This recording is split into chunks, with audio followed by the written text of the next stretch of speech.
नमस्कार। नमस्कार जी। मैं यहाँ पर आ चुका हूँ। ये जो जलगांव में आरसी बाफना गौशाला है, उसमें सप्त गौ माता प्रदक्षिणा मंदिर है। यहाँ पर 7 गौ माताओं को रखा जाता है, उनकी सेवा की जाती है और हम यहाँ पर प्रदक्षिणा करके उनसे मनोकामना का फल भी प्राप्त कर सकते हैं। तो यहाँ पर हम अभय सिंह जी से एक प्रश्न इस वातावरण में करने के लिए मेरी जिज्ञासा हुई कि अभय सिंह जी, कौन से उत्तम तरह के आहार है जो हम लेकर निरोगी रह सकते हैं? आप इसके विषय में कुछ बताइए। देखिए, जब हम छोटे थे तभी से जो घर की परंपरा थी, घर के बुजुर्ग थे, बड़े थे, उनसे सुनते आए, क्योंकि जो परंपरा होती है वही हमारी गुरुकुल थी। उसमें 3 आहार जो है उसको अमृत रूप माना गया है, जिससे कि कोई भी आदमी जो है बिना औषधि की ज़िंदगी में कभी उसे ज़रूरत नहीं पड़ेगी। उस 3 आहार जो है, और सौभाग्य की बात है तीनों आहार जो है वो गौ माता से जुड़े हुए हैं। उसमें देखिए बोला गया है, जो श्लोक है वो मैं बोल रहा हूँ, जो मुझे बताया गया।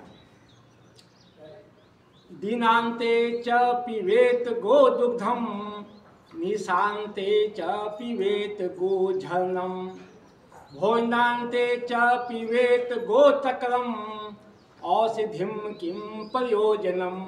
इसका अर्थ है, दिनांते च पिबेत गो दुग्धम, दिन की अंत में गौ माता का दूध पिए। यानी जब भी रात की शुरुआत हो रही है और दिन खत्म हो रहा है, उस समय जो है हम जो है दूध पिए।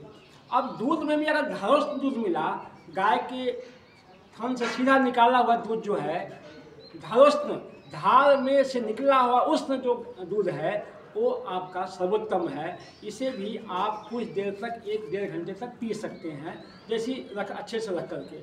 अगर ये संभव नहीं हो तो आप उसे गर्म करके पिएंगे तो उसमें उसी, क्योंकि जो प्राण ऊर्जा था कुछ लैप्स होता है तो उस नष्ट होता है, तो उसको जागृत करने के लिए उसमें गाय माता का ही दूध का जो बिलौना से बना हुआ घी है, घी 1 गिलास में 1 चम्मच डाल देंगे तो फिर से वही ऊर्जावान हो जाता है।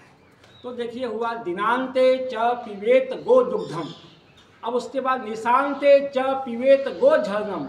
रात के अंत में, यानी प्रातः सुबह उठने के बाद, जब उठता है, कब आदमी जगेगा? जब रात का अंत हुआ तभी उठेगा।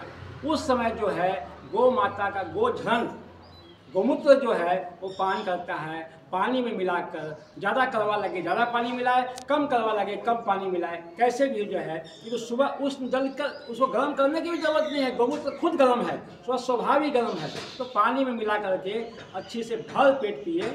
जितना भी मात्रा धीरे धीरे 10 ml से बढ़ाते बढ़ाते गोमूत्र जाए, 25 ml 50 ml, जैसी उसकी क्षमता है वो बढ़ाते जाए, और पानी ज़्यादा मात्रा में रखें। इस तरह से तो उसमें हुआ निशांते च पिबेत गो झर्णम। और अंत में आता है कि भोजनांते च पिबेत गो तक्रम।